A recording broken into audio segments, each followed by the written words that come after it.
Bismillahirrahmanirrahim. Assalamualaikum warahmatullahi wabarakatuh.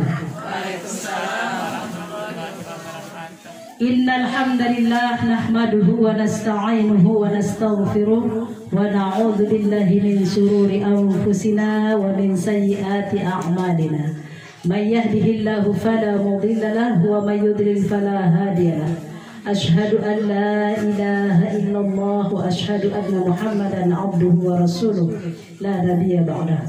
Allahumma salli ala Muhammad wa ala ali Muhammad kama sallaita ala Ibrahim wa ali Ibrahim wa barik ala Muhammad wa ali Muhammad kama barakta ala Ibrahim wa ali Ibrahim innaka Hamidum Majid. Rabbi israh li sadri wa yassir li amri wahlul 'uqdatam min lisani yafqahu qawli. Ya Allah, lapangkanlah dadaku, mudahkanlah urusanku, dan hilangkanlah kekakuan lisanku agar mereka paham mendengar perkataanku. Baik ibu-ibu yang dimuliakan Allah Subhanahu wa taala, alhamdulillah hari ini kita bertemu dalam keadaan sehat walafiat ibu. Dalam keadaan sehat walafiat ibu, di tengah-tengah corona ini kita masih bisa bertemu untuk melakukan kajian, dan ini adalah kajian pertama alhamdulillah. Dan pada kajian pertama ini saya ingin menyampaikan satu materi tentang peran muslimah.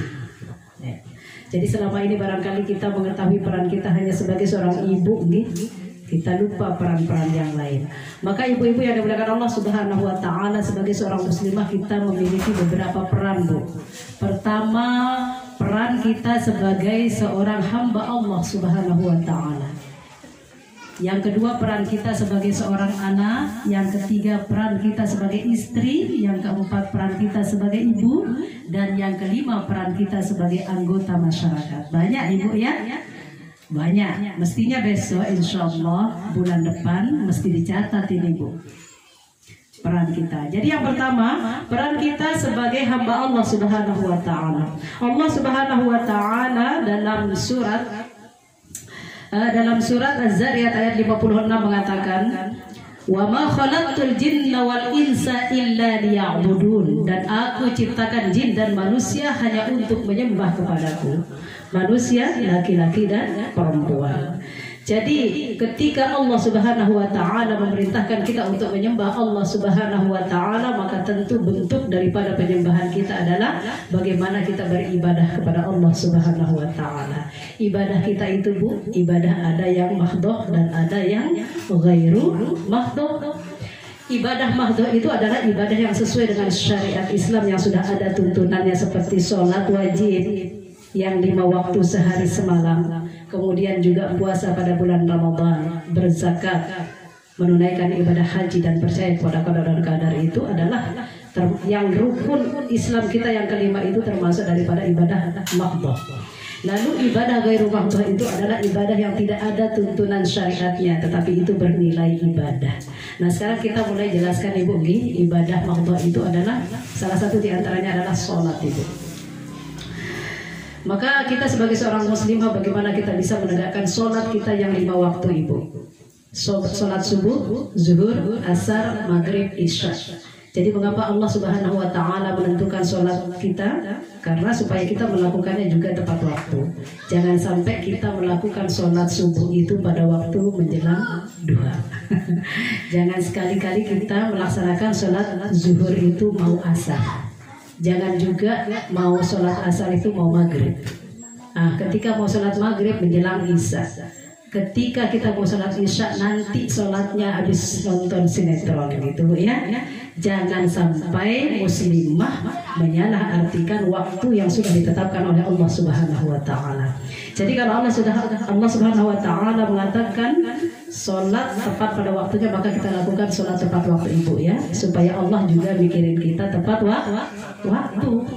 Kalau kita tidak tepat waktu terhadap yang diperintahkan oleh Allah Subhanahu wa taala pada sholat yang sudah ditentukan, maka Allah juga tidak akan memikirkan tepat waktu tentang diri kita, kebutuhan kita dan sebagainya. Lalu ibu-ibu yang dimuliakan Allah Subhanahu wa taala, sebagai hamba Allah, maka mestinya kita menjalankan ibadah mahdhah kita, kemudian ibadah gairu mahdhah kita. Nah, ibadah mahdhah ini masih seputar sholat tadi. Oleh karena itu kita lengkapi lagi dia dengan sholat sunnah, sholat sunnah, sholat qobliyah dan sholat ba'diyah, Ibu. Ada berapa sholat qobliyah dan sholat ba'diyah yang disunnahkan, Ibu?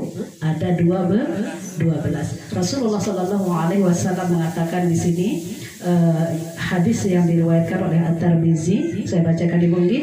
Man shalla ithnataini asrata raka'atan fi yaumin wa lailatin. Jadi barang siapa yang melaksanakan ibadah sholat rawatib 12 rakaat yang mengelilingi sholat fardunya siang dan malam, arba'atan qabla zuhri, ada 4 rakaat sebelum sholat zuhur, kemudian raka'ataini ba'daha, 2 rakaat setelah zuhur, raka'ataini ba'dal maghrib, 2 rakaat setelah maghrib, raka'ataini ba'dal isya, 2 rakaat setelah isya, wa raka'ataini qabla subhi, dan 2 rakaat setelah sholat subuh. Maka siapa yang istiqomah menjalankannya, Ibu, Allah menjanjikan bunya lahum bihinna baitun fil jannah, maka Allah Subhanahu wa taala akan membangunkan baginya rumah di dalam surga. Insyaallah kita bisa istiqomah, Ibu, ya. Bisa, Ibu, nggih? Pertama sholat tepat waktu dulu. Kemudian bagaimana kita tepat waktu pada menjalankan sholat rawatib yang ba'diyah dan qobliyah. Siap, Ibu? Mau enggak, Bu, dibangunkan rumah di dalam surga? Oke, kalau kita sepakat mulai hari ini jangan kita meninggalkan yang sunnah, Bu. Ya, karena tidak ada lagi yang bisa kita harapkan selain daripada amal-amal ibadah kita. Baik, Ibu yang dimuliakan Allah Subhanahu wa taala, tadi itu ibadah yang mahdhah. Kemudian, Ibu yang dimuliakan Allah Subhanahu wa taala, sebagai seorang muslimah nih, sebagai seorang hamba Allah, jangan hanya kita sholat saja, tetapi juga kita lupa bagaimana membaca ayat-ayat Allah Subhanahu wa taala yang sudah disiapkan dalam bentuk Al-Qur'an, Ibu.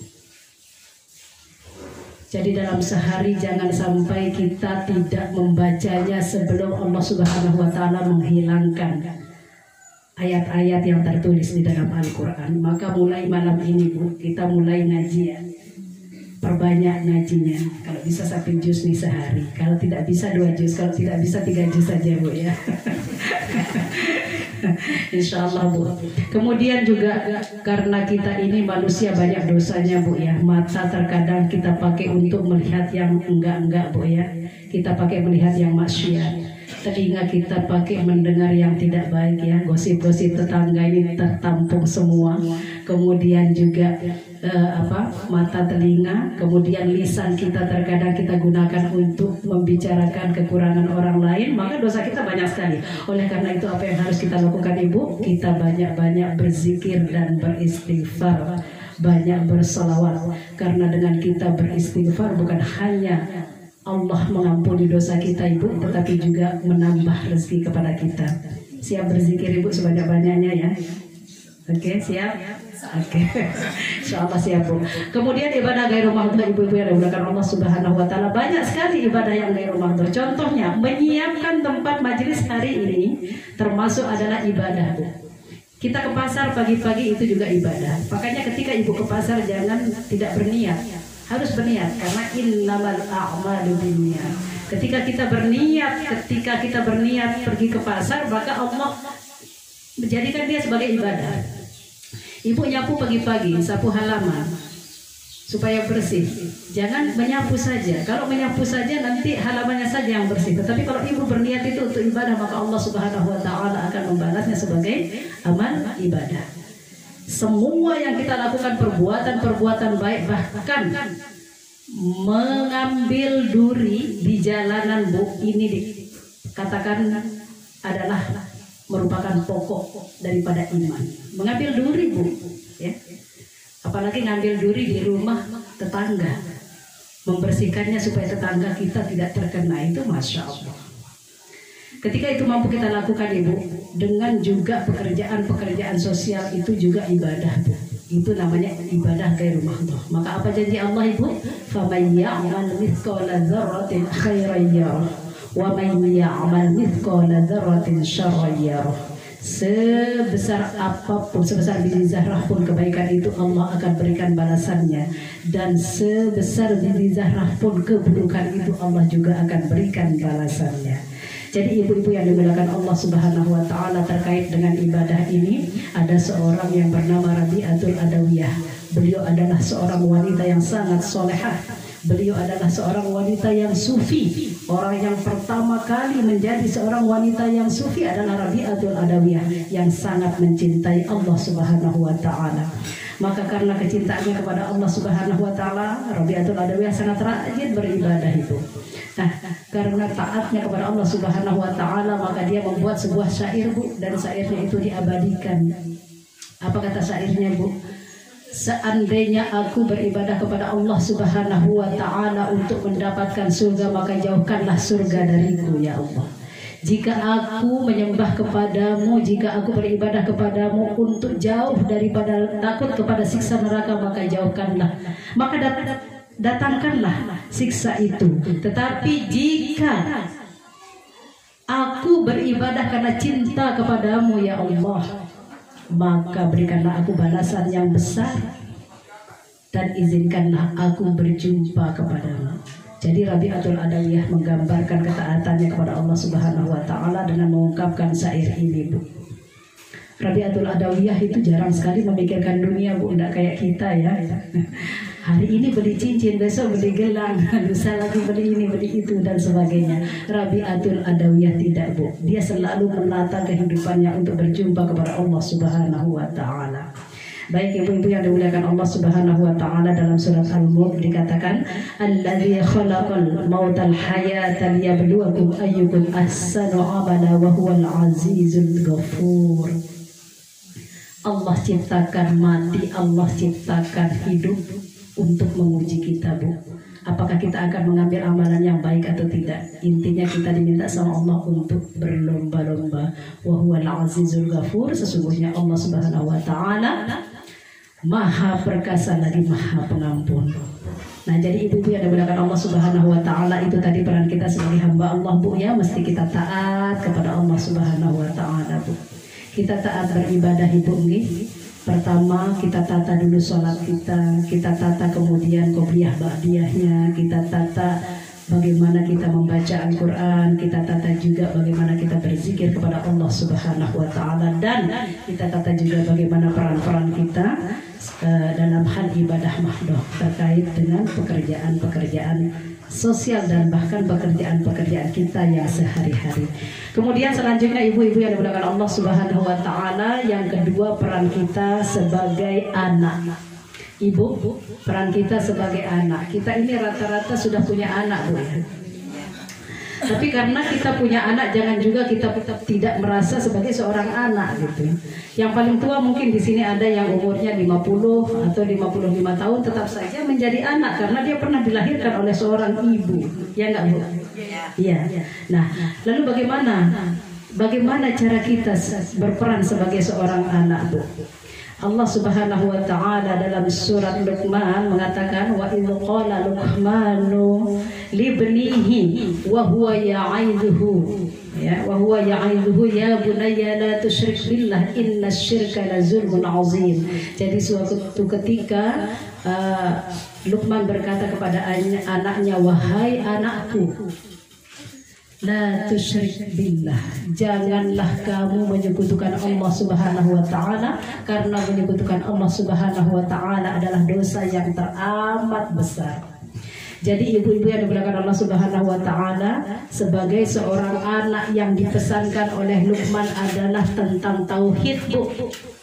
Ya, agar kita mengesahkan hanya kepada Allah. Lalu bagaimana cara kita mengesahkan Allah, Bu?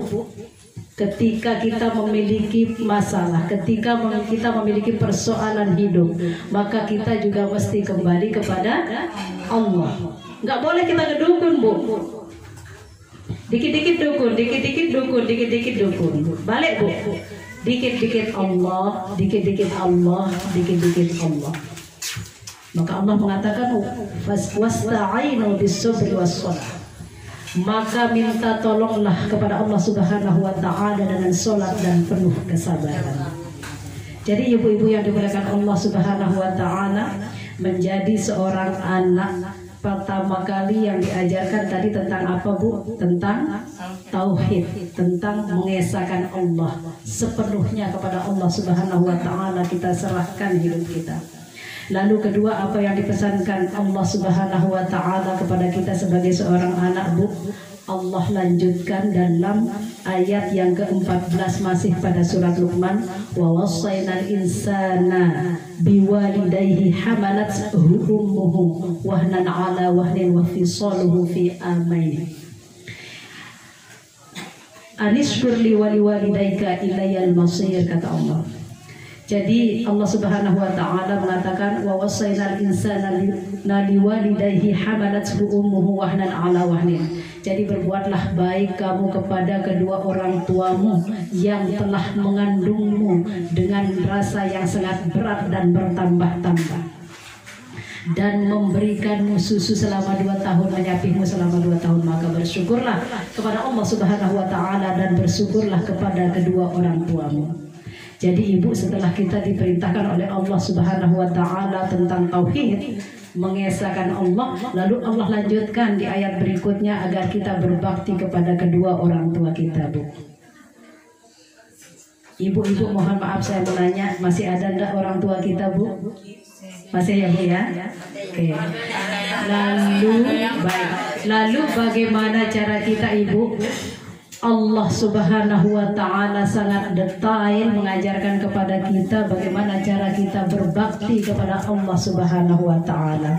Salah satu di antara caranya adalah dalam surat Luqman juga tadi ayat 15. Dan jika keduanya memaksamu untuk menyekutukan aku yang engkau tidak mempunyai pengetahuan ilmu tentangnya, maka janganlah engkau menaati keduanya, dan pergaulilah mereka keduanya dengan baik. Jadi maksudnya ibu, misalnya ada nih orang tua kita yang menyuruh kita untuk melakukan kemaksiatan, atau yang memerintahkan kita untuk melakukan kesyirikan. Ayo ke dukun kamu kalau ada masalah. Itu orang tua yang menyuruh kita untuk melakukan kesyirikan. Lalu ada orang tua yang menyuruh kita untuk melakukan kemaksiatan, buka jilbabmu misalnya. Nah itu apa kata Allah? Tetap kita menolaknya, namun dengan cara yang baik dan bijaksana. Walaupun orang tua kita itu seorang Nasrani, kita tetap dengan cara yang baik. Ini yang Allah katakan dalam surat Luqman ayat 15.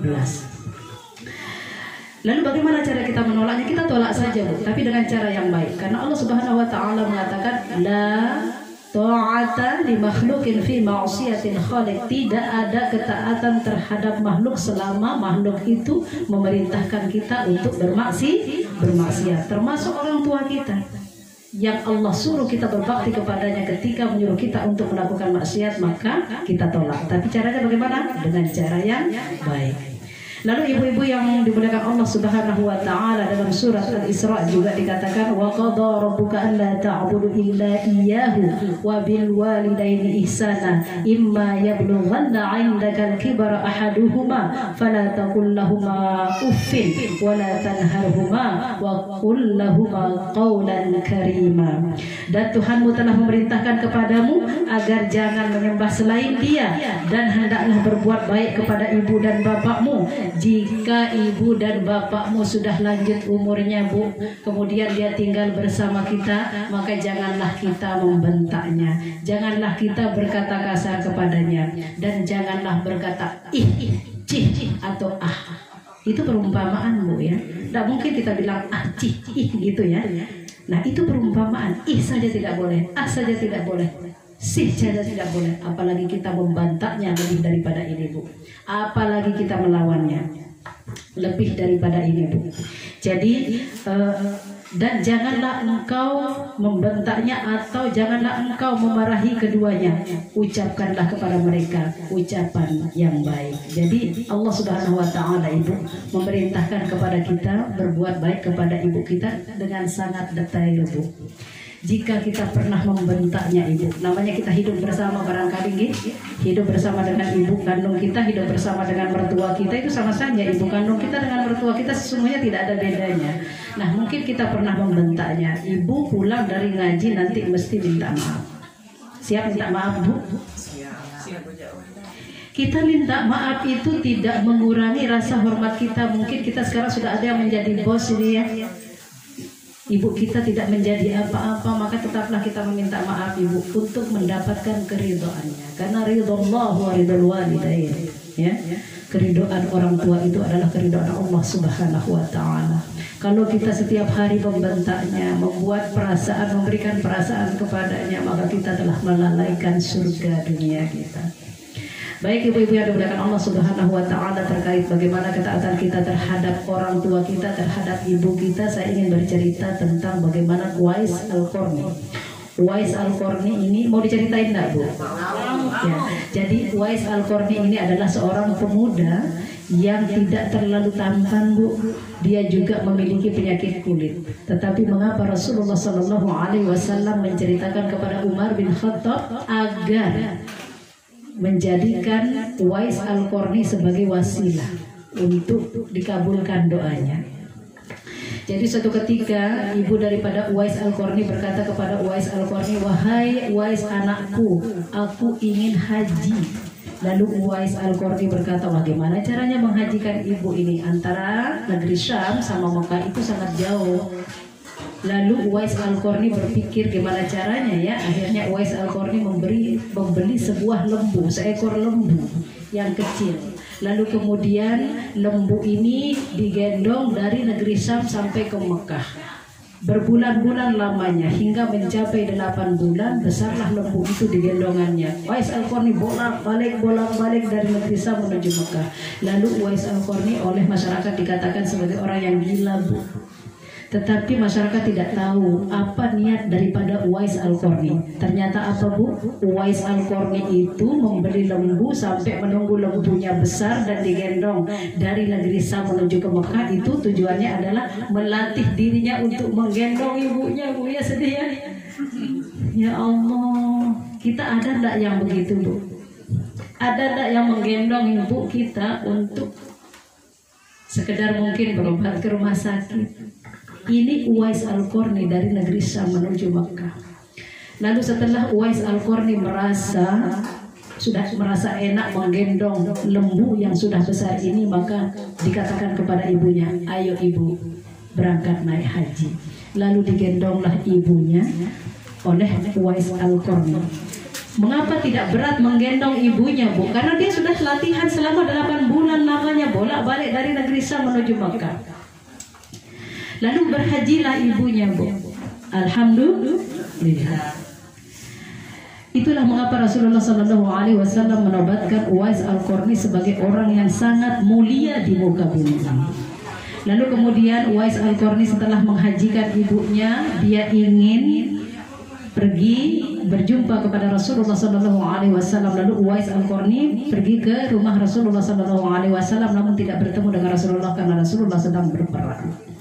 Datang berjumpa dengan Aisyah. Lalu Aisyah bercerita kepada Rasulullah, tadi seorang telah datang, diceritakan keadaannya. Lalu Rasulullah mengatakan dia adalah Uwais Al-Qarni. Dia adalah orang yang sangat mulia di muka bumi ini. Maka jika kamu ingin meminta doa, kamu boleh berwasilah kepadanya. Nah, jadi itu kisah Uwais Al-Qarni, Ibu ya. Nah, ini saya buka catatan saya kembali bagaimana peran kita sebagai seorang istri. Tadi sebagai seorang anak ya. Kemudian sebagai seorang istri sekarang, Bu. Kira-kira bagaimana sih peran kita sebagai seorang istri, Bu? Kita sudah hafal apa belum nih? Belum ya? Kayaknya kalau kita sekarang ini berpikirnya tentang peran sebagai seorang istri itu ya apa ya, kasur, sumur, dapur, kasur, sumur, dapur, kasur, sumur, dapur, enggak, Bu ya. Peran kita sebagai seorang istri ini sesungguhnya amatlah sangat mulia, Bu. Makanya Allah Subhanahu wa Ta'ala itu menawarkan sesuatu yang sangat spesial kepada seorang ibu nih. Tidak sama yang ditawarkan kepada para lelaki oleh Allah Subhanahu wa Ta'ala. Apa itu ibu? Nah, jadi dalam sebuah hadis dikatakan bahwa apabila seorang wanita menjalankan ibadah sholat 5 waktu, kemudian dia menjalankan puasa di bulan Ramadan, kemudian juga menjaga kehormatannya atau menjaga harga dirinya, menjaga kemaluannya, kemudian juga dia taat kepada suaminya. 4 hal ini Allah tawarkan kepada ibu-ibu semua, kepada kita semua nih, untuk boleh masuk dari pintu surga manapun yang kita suka. Gimana? Mau Bu membuka pintu rayyan sendiri? Membuka Jannatul Na'im? Mau membuka Jannatul Ma'wa? Misalnya kita nih ya, jamaah Aisyah yang ada di Lepak ini, kita berburu ke sana kemari itu membuka jannah yang mana yang saja yang kita mau. Karena kita sudah melakukan 4 hal. Pertama tadi menjalankan sholat 5 waktu. Jadi ibu-ibu yang dimuliakan Allah Subhanahu wa Ta'ala, dalam menjalankan sholat waktu ini jangan sampai kita termasuk orang-orang yang dikatakan dalam surat Al-Ma'un, fawailul lil musallin alladzina hum 'an shalatihim sahun. Fawailul lil musallin, celakalah bagi orang-orang yang sholat. Waduh, sholat kok celaka Bu, ngeri juga ya. Sholat kok celaka Bu? Yang di mana yang dimaksud dengan sholat yang celaka Ibu? Alladzina hum yura'un. Orang yang dikatakan celaka dalam sholatnya itu adalah orang yang riya Bu, dan orang yang melalaikannya. Seperti yang saya bilang tadi di awal itu, sholat subuh mau duha, sholat zuhur mau asar, sholat asar mau maghrib, sholat maghrib mau isya, sholat isya nanti. Ya enggak Bu? Nanti setelah nonton sinetron. Nah ini mestinya tidak boleh terjadi Ibu ya, supaya kita tidak termasuk orang yang dikatakan fawailul lil musallin, supaya kita tidak termasuk orang yang dikatakan orang yang melalaikan ibadah, orang yang celaka dalam sholatnya. Maka mari kita mulai tepat waktu Ibu ya. Jika ini sudah kita lakukan, janji Allah tinggal 3 Bu. Apa itu? Puasa di bulan Ramadan. Tetapi insya Allah lah, kalau puasa di bulan Ramadan, mesti kita semua berpuasa Ibu ya. Ada enggak di antara kita yang tidak berpuasa di bulan Ramadan? Tidak ada Bu ya? Tidak ada dong. Di sini kan insya Allah muslimah yang taat kepada Allah Subhanahu wa Ta'ala di dalam beribadah. Kemudian yang ketiga yaitu Bu, ini yang mesti kita mau uji ya. Tadi itu kita diminta untuk pertama apa tadi Bu? Menjalankan sholat 5 waktu sehari semalam. Kemudian yang kedua yaitu berpuasa pada bulan Ramadan. Nah kemudian yang ketiga adalah menjaga kehormatannya. Ya, menjaga kemaluannya. Berat enggak Bu menjaganya? Berat ya. Menjaga kehormatan itu Ibu, jangan kira laki-laki itu hanya suka pada yang muda-muda loh Bu. Laki-laki itu juga bisa saja suka kepada ibu-ibu yang sudah punya anak 3, 4, 5. Itulah laki-laki Bu. Ini ada yang pengalaman enggak Bu? Ini ada ehem-ehem di belakang ini. Kayaknya ada yang pengalaman nih ya. Oke, kita ini kenyataan Bu ya. Kalau kita tidak pandai membawa diri, kalau kita tidak pandai menjaga kehormatan diri, itu bisa saja terjadi Bu. Orang kita jaga diri baik-baik saja, dengan kebaikan kita orang jatuh cinta loh Bu. Iya, padahal kita punya suami, kita punya anak. Itu terjadi loh Bu. Karena dunia ini adalah fitnah ya. Fitnah itu adalah kejam. Ya. Tetapi insya Allah kalau kita dapat memelihara kehormatan diri kita, insya Allah apa yang kita khawatirkan tidak akan terjadi Ibu ya. Muslimah itu banyak cobaannya Bu. Semakin kita taat semakin diuji, semakin kita taat semakin diuji. Maka teruslah taat kepada Allah Subhanahu wa Ta'ala agar kita melewati ujian yang Allah berikan.